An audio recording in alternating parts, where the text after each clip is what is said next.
याद रखना, माँ को समझना साधारण बात नहीं है। क्यों? माँ के आंचल ने हर युग में भगवान को भी पाला है।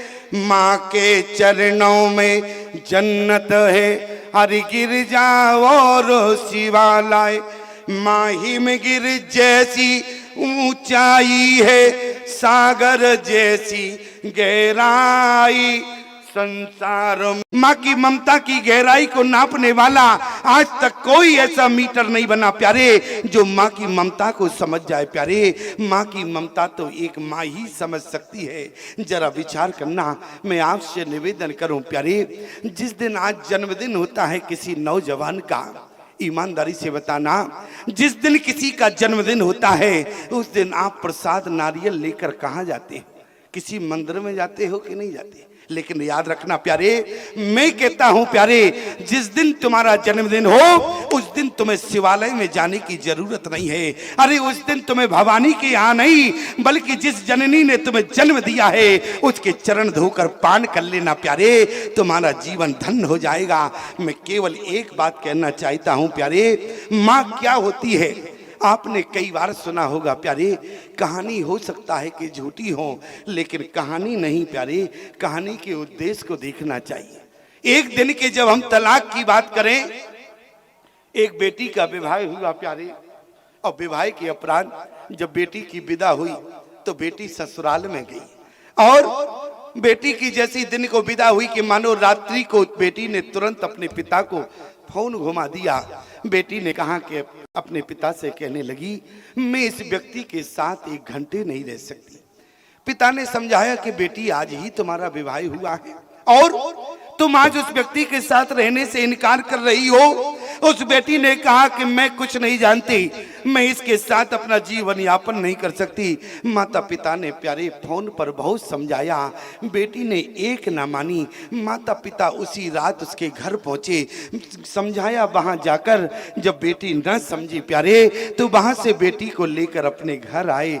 कुछ दिन के बाद बेटी को पुनः समझाया। बेटी ने कहा अपने माता पिता से, मैं उस व्यक्ति के साथ अपना जीवन यापन नहीं कर सकती। आप जीवन की बात करते हो, मैं उस व्यक्ति के साथ 1 दिन नहीं रह सकती प्यारे। आज उस बेटी ने मना कर दिया। जब समझाने पर बेटी ना मानी प्यारे, तो दोनों के बीच में तलाक हो गया, विवाह विच्छेद हो गया प्यारे। और उसके बाद बेटा की शादी किसी दूसरी जगह हो गई, बेटी की शादी किसी दूसरी जगह हो गई। लेकिन जरा विचार करना, दोनों का जीवन कैसा गया? बोले दोनों का वृद्धावस्था आई तो बेटी की जहां ससुराल थी, पास में एक देवी का मंदिर था। बेटी प्रतिदिन देवी के मंदिर के बाहर बैठे हुए भिखारियों को भिक्षा देने जाती थी, दान देने जाती थी, भोजन देने जाती थी प्यारे।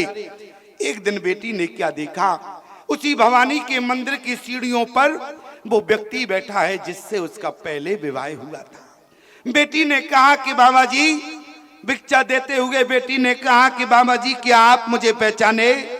याद रखना प्यारे, उस बेटी ने कहा कि बाबा जी आपने मुझे पहचाना? उस बाबा जी ने कहा कि बेटी तुम्हें कौन भूल सकता है, हमारा तुम्हारा विवाह हुआ, संबंध 1 घंटे नहीं चला, दोनों के बीच में तलाक हो गया। बेटी ने कहा कि बाबा जी हमारा तुम्हारा तलाक क्यों हुआ, तुम क्या समझ पाए? उस बाबा जी ने कहा कि मैं आज तक नहीं समझ पाया कि तुमने हमारे साथ रहना क्यों नहीं चाहा, क्यों तुमने मुझसे तलाक ले लिया। आज वो बेटी कहने लगी, बाबा जी मैंने तुमसे तलाक क्यों लिया मैं तुम्हें बताती हूँ। बेटी ने कहा कि वो दिन याद करना। बाबा जी से कहा कि वो दिन याद करो जिस दिन हमारा तुम्हारा विवाह हुआ। हमारे तुम्हारे दिन विवाह की पहले दिन की शुरुआत थी। तुम भवानी के मंदिर से प्रसाद लाए और तुमने उस प्रसाद को मुझे दिया। तुम्हारे पिता का स्वर्गवास हो गया, तुम्हारे घर में एक बूढ़ी माँ अकेली है और तुम्हारे घर में पिता नहीं था। और जब तुमने प्रसाद मुझे दिया तो मैंने कहा कि प्रसाद मुझे क्यों दे रहे हो, क्या तुमने प्रसाद पहले बूढ़ी माँ को दिया? तो तुमने क्या कहा कि आज बूढ़ी माँ को छोड़ो अरे आज तो प्रसाद पहले तुम पाओ, क्योंकि हमारे तुम्हारे जिंदगी की शुरुआत है। मैंने कहा मैं उसी रात को समझ गई। क्या? बोले जिस नारी ने तुम्हें अपने गर्भ में रखा तब तुम उस नारी के नहीं हुए, तो भला एक चक्कर काटने वाली नारी के कैसे हो सकते हो? इसलिए मैंने तुम्हारा त्याग कर दिया प्यारी, याद रखना। आज उसने कहा कि मैंने तुम्हारा त्याग कर दिया। क्यों? और बाबा जी यदि मैं तुम्हारा त्याग न करती तो कंडीशन क्या होती तुम्हें पता है? याद रखना प्यारे, मैं सिर्फ आप लोगों से इतना कहना चाहता हूं। आज उस बेटी ने कहा कि बाबा जी यदि मैं तुम्हारा त्याग न करती तो मंदिर पर बैठकर तुम्हारे बगल में भीख मांग रही होती। याद रखना प्यारे, जो अपने माँ बाप का सम्मान करता है, जो अपने बूढ़े माँ बाप को भगवान से बढ़कर मानता है प्यारे, समाज में उन्हें किसी के आगे हाथ नहीं फैलाना पड़ता है प्यारे। माँ बाप को भगवान से बढ़कर मानना, मैं तुम्हें बहुत बड़ा सूत्र दे रहा हूँ। एक बात मैं आपसे निवेदन करूं, जैसे आप हमारे पैर छूने के लिए तुरंत भागते हो, जैसे तुम हमारे पैर छूने के लिए दौड़कर भागते हो, लालायित होते हो, मैं आपसे पूछना चाहता हूं बीच पंडाल में खड़े हो जाना, क्या तुम इतने लालायित अपने माँ बाप के पैरों के लिए होते हो क्या? क्यों?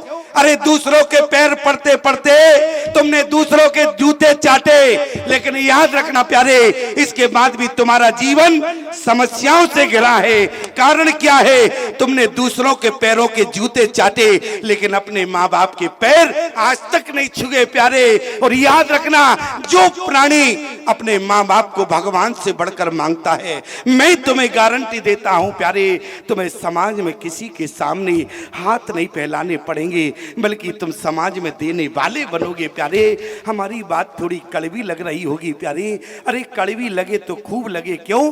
क्योंकि मैं आपसे निवेदन करूं, क्योंकि जो दवा होती है उसका स्वाद थोड़ा कड़वा होता है। और ये मानो कि मैं तुम्हें वो औषधि दे रहा हूं प्यारे, जो तुम्हें जीवन में ऊंचाइयों तक ले जा सकती है। और जो प्राणी अपने माता पिता को भगवान मानता है वो जीवन में सुखी क्यों रहता है प्यारे?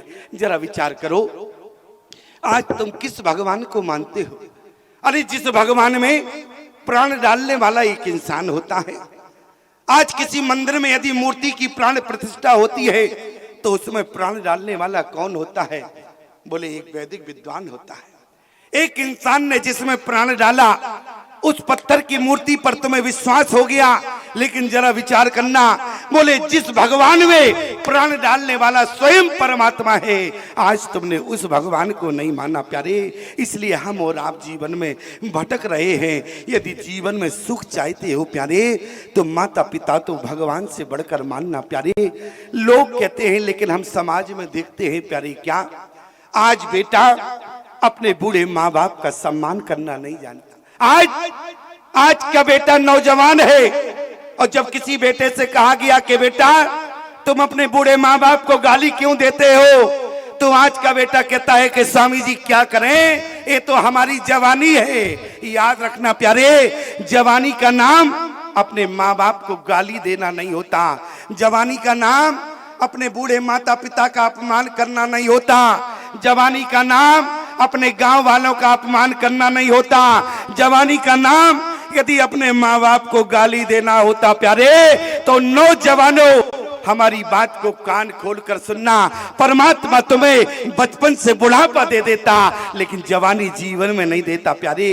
जवानी का नाम है अपने माता पिता के चरणों में समर्पित हो जाना। और जो बेटा अपने माता पिता के चरणों में समर्पित हो जाता है, वही बेटा बड़भागी होता है। प्रमाण क्या है?